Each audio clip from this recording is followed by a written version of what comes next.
حضور نے فرمایا اور پیو، میں نے اور پیا، پھر فرمایا اور پیو، میں نے کہا مجھے قسم ہے اس ذات کی جس نے آپ کو حق کے ساتھ مبعوث کیا ہے، میرے میں ایک قطرے کی گنجائش بھی نہیں ہے۔ حضور نے میرے ہاتھ سے دودھ لیا اور خود نوش جاں کرتے ہوئے فرمایا ساقی القوم آخرہم شربا، قوم کا جو ساقی ہوتا ہے وہ آخر میں پیتا ہے۔ تو دودھ کا ایک پیالہ 72 لوگوں کے لیے کافی ہو گیا۔ یہ صحیح حدیث کے اندر حضور کا معجزہ موجود ہے، آپ نے بارہا علماء سے سنا۔ لیکن اس تربیتی عمل سے بھی کبھی غافل نہ ہونا کہ 2 جہاں کا سردار ہے اور 71 آدمیوں کا جوٹا نوش جان کر رہا ہے۔ آج جب دولت پھیل رہی ہے، لوگوں کے پاس وسائل زیادہ ہوتے چلے جا رہے ہیں، تو ان کو ایک دوسرے سے گھن آنا شروع ہوتی ہے، برتن الگ ہوتے چلے جاتے ہیں۔ کسی زمانے میں تمام افراد ایک ہی برتن میں بیٹھ کے کھاتے تھے۔ پہلے یہ ہوتا تھا ایک گلی میں 2 امیر رہتے تھے، 4 غریب رہتے تھے، 2-3 مخیر حضرات اور جو ہے وہ کچھ متوسط لوگ رہتے تھے، اور ایک چھوٹا سا کنبہ اور قبیلہ ہوتا تھا، اور وہ ایک دوسرے کی ضرورتوں کا خیال رکھتے تھے۔ پیسے زیادہ آ گئے تو اب امیروں کو اس گلی سے گھن آنے لگی، تو وہ وہاں سے نقل مکانی کر گئے۔ انہیں وہاں رہنا اچھا نہیں لگتا۔ یہ بات ذہن میں رکھیے گا کہ ہمارے دین نے ہمیں ایک دوسرے کے دکھ بانٹنے کی تلقین کی ہے، ایک دوسرے کے قریب ہو کے رہیں اور ان کی ضرورتوں کا خیال رکھیں، اپنی استطاعت کے مطابق۔ کسی کی عزت نفس کو نقصان پہنچائے بغیر، شہرت، ریا اور کسی اس طرح کی مرض کو اپنے قریب جو ہے وہ نہ آنے دیں، اور لوگوں کی اس مخفی انداز سے مدد کریں کہ ان کی ضروریات پوری ہوں۔ بلکہ میرے حضور نے ارشاد فرمایا جس شخص نے صدقہ کیا اور اتنے مخفی انداز میں کیا کہ جو دائیں نے خرچ کیا بائیں کو خبر نہیں ہوئی، جب بائیں کو خبر نہیں ہوئی تو ہمسائے کو خبر کیسے ہوگی؟ لیکن یہاں تو 7 اخباروں میں خبر چھپتی ہے کہ فلاں صاحب نے فلاں غریب کی بیٹی کی شادی کی ہے۔ ذرا سوچ اگر یہاں تیری بیٹی کھڑی ہوتی تو تیرا روح سخن کیا ہوتا۔ لوگوں کی غربت کا مذاق نہ اڑاؤ، لوگوں کے جذبات سے کھیلو نہ۔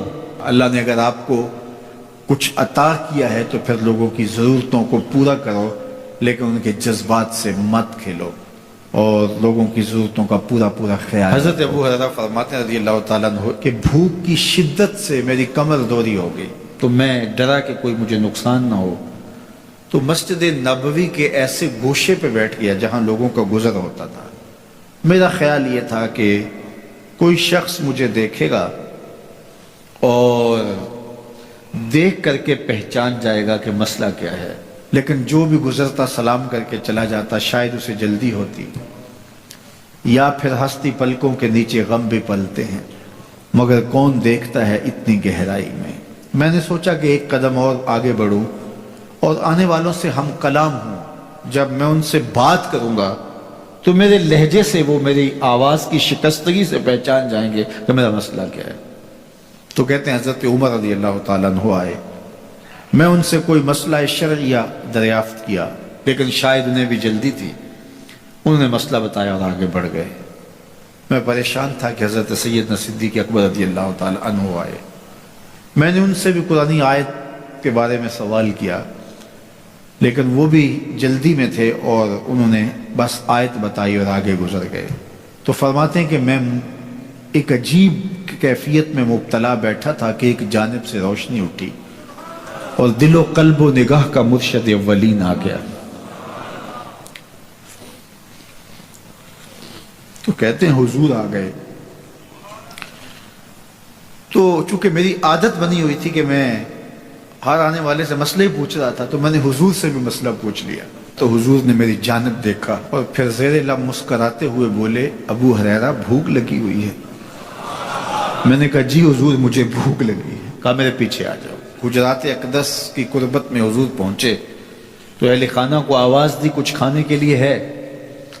تو انہوں نے کہا دودھ کا ایک پیالہ ہے۔ مجھے فرمانے لگے ابو ہریرہ وہ جو صفہ کے چبوترے پہ بیٹھے ہیں جاؤ ان کو بلا لاؤ۔